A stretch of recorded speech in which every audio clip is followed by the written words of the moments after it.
would see that this girl is special. She's generational. And your hating isn't going to change it. So just stop. Hey everyone, this is Raquel here with the Rah Rah Report. If this is your first time, please make sure that you subscribe, you like, you comment, and you share. If you're returning, I do appreciate you so much. Thank you so much for even wanting to come back to watch my videos. So, before we get into this video, I'm just going to warn you guys, I'm going to make a lot of people mad, especially those who tend to just really want to lie to themselves about what's going on in WNBA Twitter. So we had Sheryl Swoopes again, the good old Sheryl Swoopes. Sheryl Swoopes, who is a 4-time champ, 3-time MVP, defensive accolades, great college.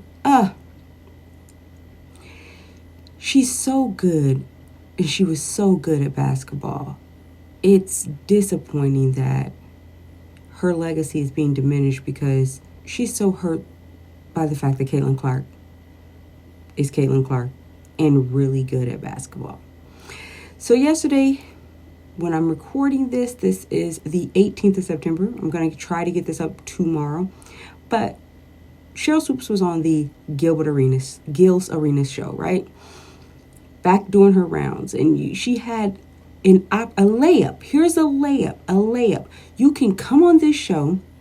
You can redeem yourself because now that you've been criticized, you've been in a Twitter space, everything under the sun people have said about you, you have a chance to redeem yourself.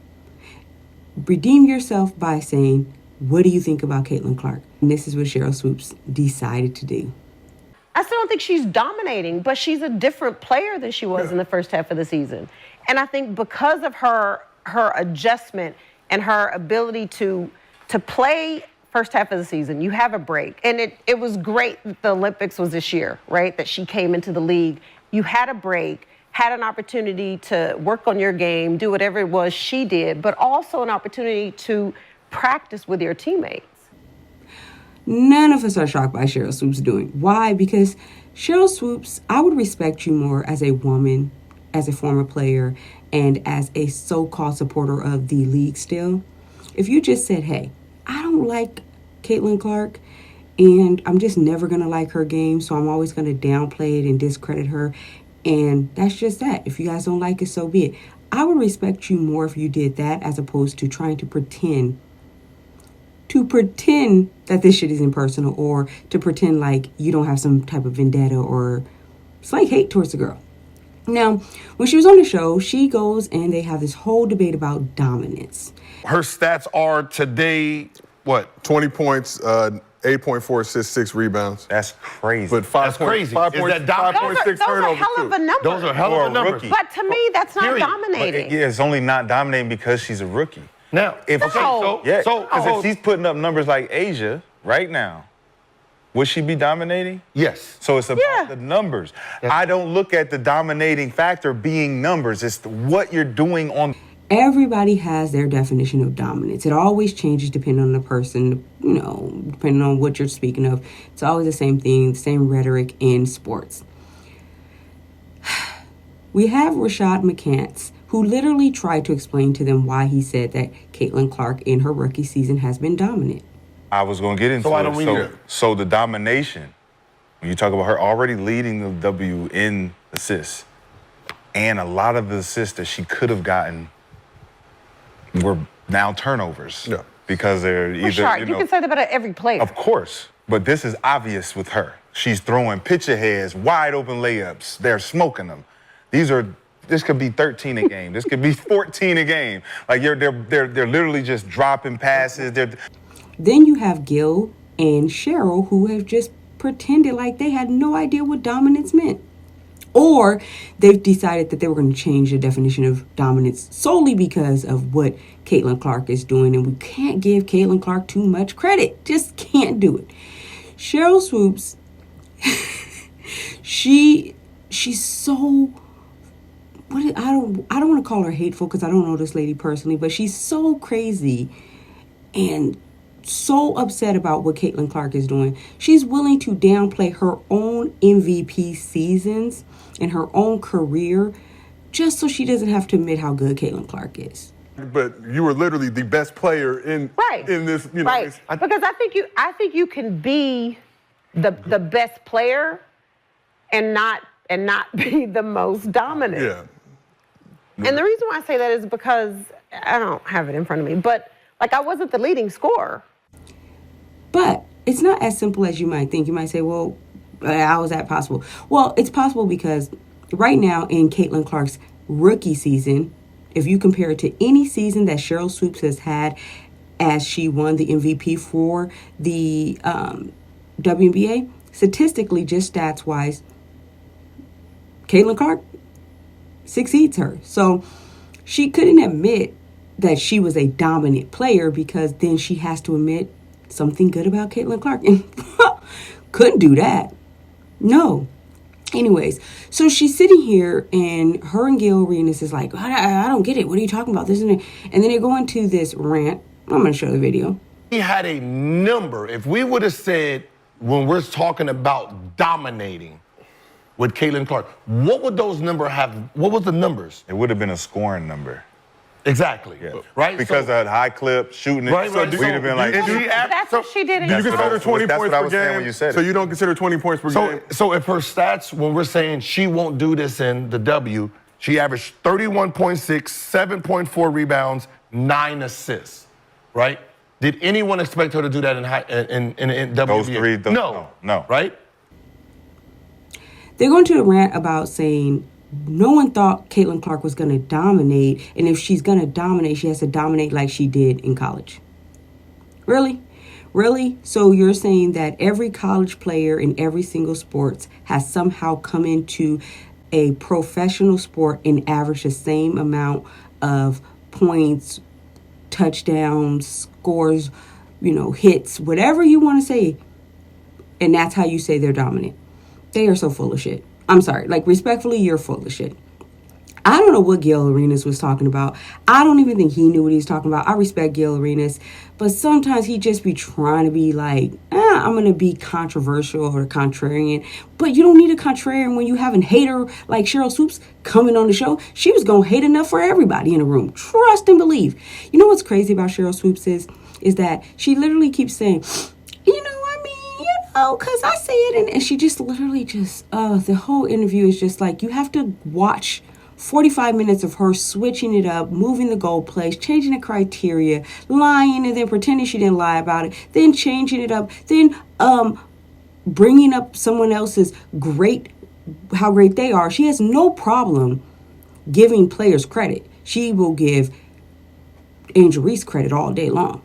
She'll give Angel Reese credit for everything. Oh, then it became this, is Caitlin Clark really dominant? Because she was the #1 player. Let's watch the clip.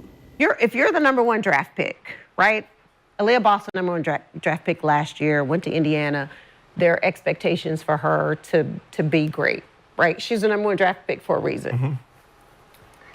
And everybody wants to compare Caitlin to Angel, which to me I hate because they're two totally different players. Mm-hmm. Angel Reese was drafted #7 to Chicago. Not a lot of expectations. People were like, Slipped in the draft. She slipped in the draft. She couldn't score in college, all of that. Mm-hmm. There was no way I thought Angel was going to come into the league and be dominant, which she wasn't. But Angel's game, her offensive game, everybody knows this, has never been, it wasn't even that great in college, right? Mm-hmm. So yes, she has to work on that. There are things Caitlin has to work on. My question to you is, not necessarily where do you rank Angel, but Angel's averaging a double-double, rebounds. To me, one of the best rebounders I've ever seen in the game. Mm-hmm. And people want to talk about her own misses, which I don't agree with that. But if they are, box her ass out and rebound. Yeah, true. Right? It doesn't matter. So if you don't want her to get it, box her out. So she's averaging a double-double. And as the #7 pick, I don't really think people expected that. No. So do you consider her dominating? Yes. No. Yes, I do. Why? Because you look at the dynamic of how you can change the game when you come into the game. But we really can't talk about Angel Reese because, She was the 7th pick, and she exceeded all expectations. Really? Really? But she was projected to go sooner. But even if we want to do this, listen, I think Angel Reese had a great season as a rookie. And McCants even said, hey, she dominated. And as a rebounding statistic, she was the most dominant rebounder in the league. She was one of the best rebounders that we've ever seen. Give her her flowers and her due. Yes, I agree. Now, with the double-doubles, I say the streak she had where she made 15 in a row, she deserves her credit for that. But then it started to get a little bit shaky. Because Angel Reese has double-doubles.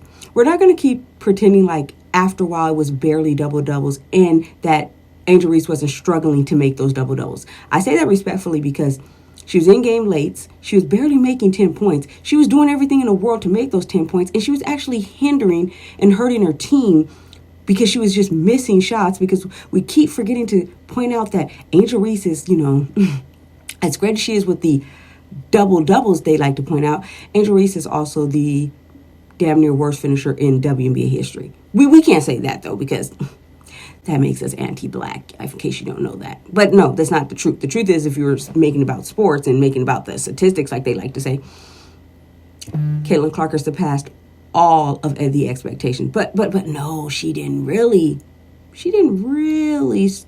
because she's the #1 draft pick. She's just doing what she's supposed to do. You're lying, and Gil Arenas can't even say it because he doesn't even know what he's talking about. He's comparing a guard when McCants brought up the fact that, like, well, then isn't she the most dominant guard? Gil Arenas goes and says, no, Alyssa Thomas. Really? She's a power forward, Gil.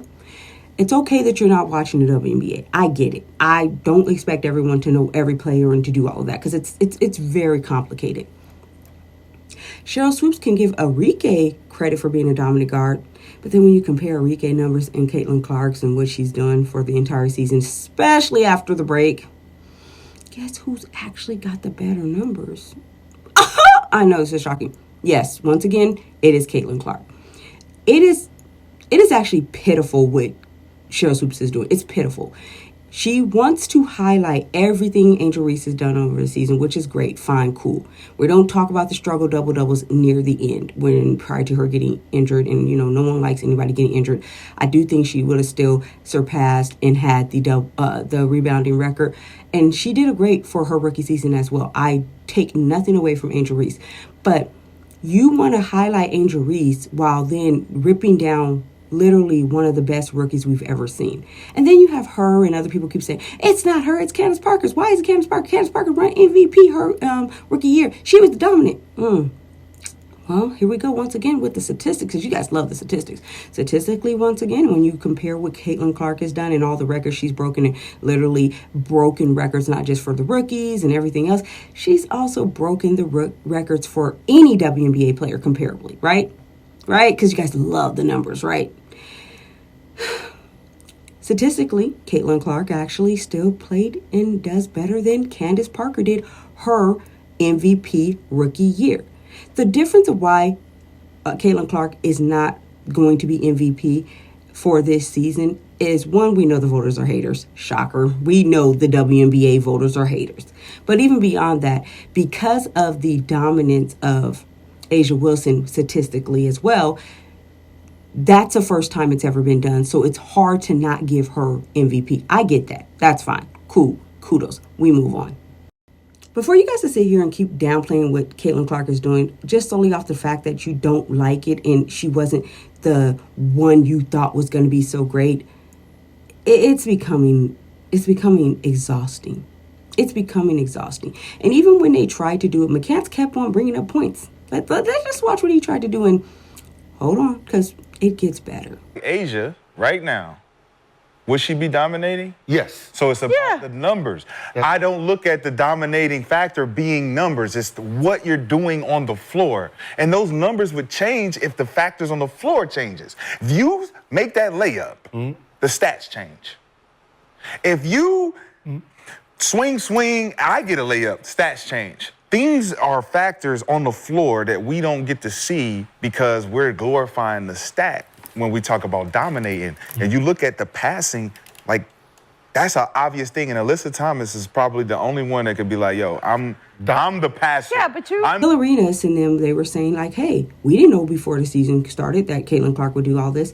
But you remember Dejanay Carrington, Alyssa Thomas, and of course, good old Sheryl Swoopes, who tried to not let McCants get this point off because she already knew what it was about.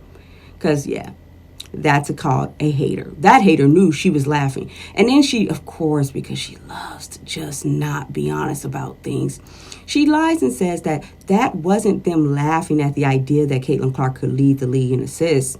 It was just like, oh, that was between two friends bantering. Between two friends on Twitter? Really? Really? So the conversation that was for just those two friends, they put on Twitter and tried to be funny about it? Yeah. No, what it was that, yeah, we know Dejanay Carrington isn't a big Caitlin Clark fan. She was actually trying to be sarcastic, but in the mix of her being sarcastic, Caitlin Clark actually did it. So this is why it's all funny and laughable, because a lot of them did not believe Caitlin Clark was going to be as good as she is, and now they're sitting there feeling stupid. And Sheryl Swoopes feels so stupid that she just refuses to even admit Caitlin Clark is good. And then even when she does compliment Caitlin Clark, please be mindful that she will follow that up with the team. Kelsey Mitchell and then Aaliyah Boston. And no, I'm not. In my last video, I already gave them credit, so I don't need to keep saying that because this is not what that video is about. I've given the Fever team plenty of credit. They deserve their due. The difference is that Sheryl Swoopes is just so freaking irritating because she just won't admit solely that, Caitlin Clark is good. She does give her a little credit. I never said Caitlin Clark wasn't good. I don't know why I said from day one. And Cheryl, stop lying. No one expects any player that was playing at a college level and going to the professional to be day one the most amazing thing they ever seen. You're lying. Stop moving the goalposts. Stop saying I say it even Angel Reese. That doesn't sell us anymore. You were literally saying she wasn't going to adjust. Cool, that's fine. That's an honest take that you may have had. The only honest thing you said. The difference is now that she's actually surpassed these expectations, instead of you saying, well, hey, she actually surpassed the expectation, she actually started off slow because, the WNBA gave her the hardest schedule possible. I'm speaking of Caitlin Clark. And then as the season progressed and then she got that little break, she got better. But, your fave, she didn't improve as the season progressed. She got worse and worse and worse. And then she was getting those struggle double-doubles, and you guys were, we got to give her that credit. We got to do that. It didn't matter if she was stat padding. It didn't matter if she was in games still when it was already decided. It didn't matter any of that. It was just, we got to get Caitlin. We got to get Angel Reese her double-double. You guys were nasty, too, because now it's like, don't compare Angel Reese and Caitlin Clark. Yeah, they were never on the same level. We never thought they were on the same level. Those of us who actually know ball and actually enjoy the sport, we knew Angel Reese was not near Caitlin Clark's level.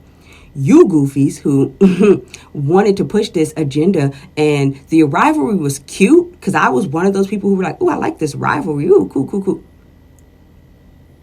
But I thought we all knew Caitlin Clark was a much better player. Statistics, once again, prove that.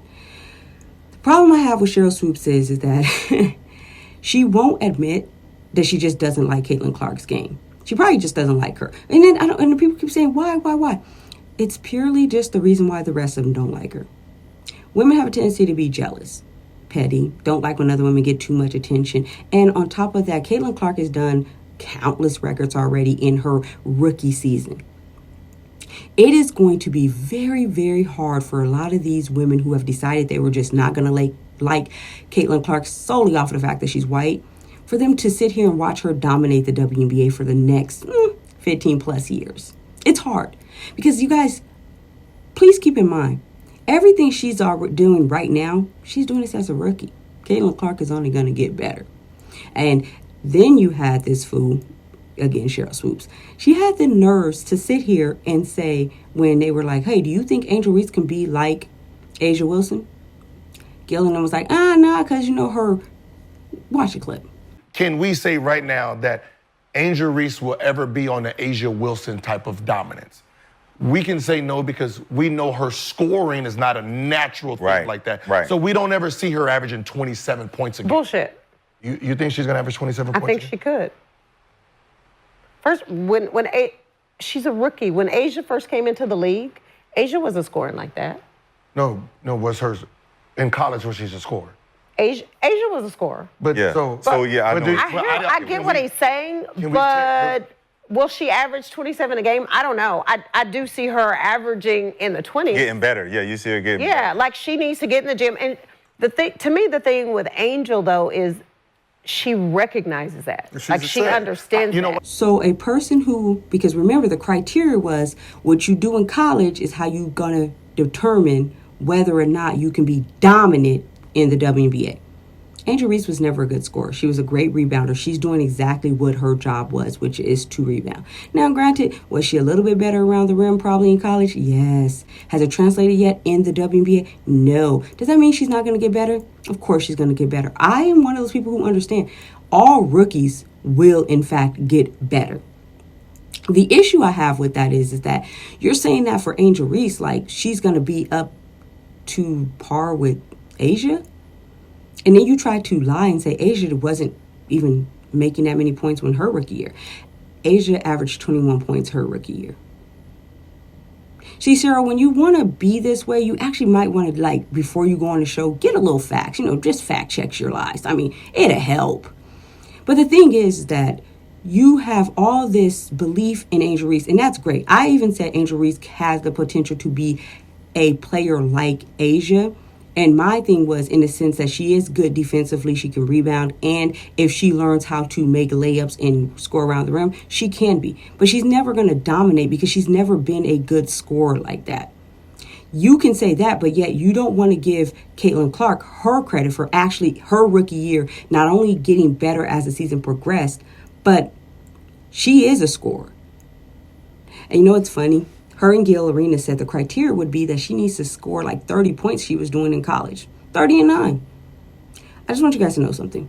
There is no player, even A'ja Wilson herself, who has in the WNBA history ever averaged 30 points per game. No player. Not even my GOAT, Cynthia Cooper. Not even DT. Diana Taurasi didn't even do it. She averaged 25, and until this season, that was the highest averaging any WNBA player has ever had. So they're putting all these expectations on Caitlin Clark that no other player has even had. I just want you to admit something, Cheryl. You don't like Caitlin Clark. But you know why you don't like her? You don't like her because she threatens you. You don't like her because she's probably going to go down as one of the greatest basketball players, women basketball players, to ever play the game of ball. And instead of you embracing that and actually being an advocate to help and being mature like Caitlin Clark did, which says, hey, thank you, Cheryl, for inspiring me, you're too busy being nasty, spiteful, jealous, and petty that you are not appreciating what we're all seeing, which is greatness. I don't give a damn that Caitlin Clark is white. I give a damn that she's really good at basketball. That's the same thing that could be said about any other great white player. It's crazy how the WNBA has this gatekeeping going on when no one does this for Luka. No one does this for Jokic. They are arguably for NBA players. They're considered the top 2 players in the league. I pick Giannis because I like defense, but arguably those are the 2 people that everyone else claims is the top 2 players. They're white. You don't hear people saying you are coon, you race trader for liking Jokic and Luka, or any other white player or any other great player, right? The WNBA has a problem. And the issue starts within. But if you sit there and people were so mad that in a black-dominated league, a white girl came in and she's actually been one of the most dominant players, if y'all stop looking at her color and just give her credit for, again, the statistic and the skills set, the playmaking she does, the ability that she's also not just getting her buckets, but she's helping her team get buckets and wins, because wins matter. Cheryl, wins only don't matter when it's Angel Reese, right? If you actually focused in on that, you would see that this girl is special. She's generational. And your hating isn't going to change it. So just stop, because you kind of look a little silly at this point. Anyways, with that being said, you guys can leave your comments below. I don't really care about Cheryl defenders. I've had plenty of people in Shea Butter Twitter get mad at me because I'm going to point out the truth, and I'm going to continue to point out the truth. I'll stop saying it when they stop hating. It's that simple. But anyways, I want to say thank you guys so much for watching. Please come back. And don't forget, before you go, subscribe, like, comment. You guys can turn your notification, because I told you, I'm giving y'all content. My last video with the MVP, I actually think I should have did a better job, but I'm getting there. All right. Peace. These motherfuckers ain't stopping me.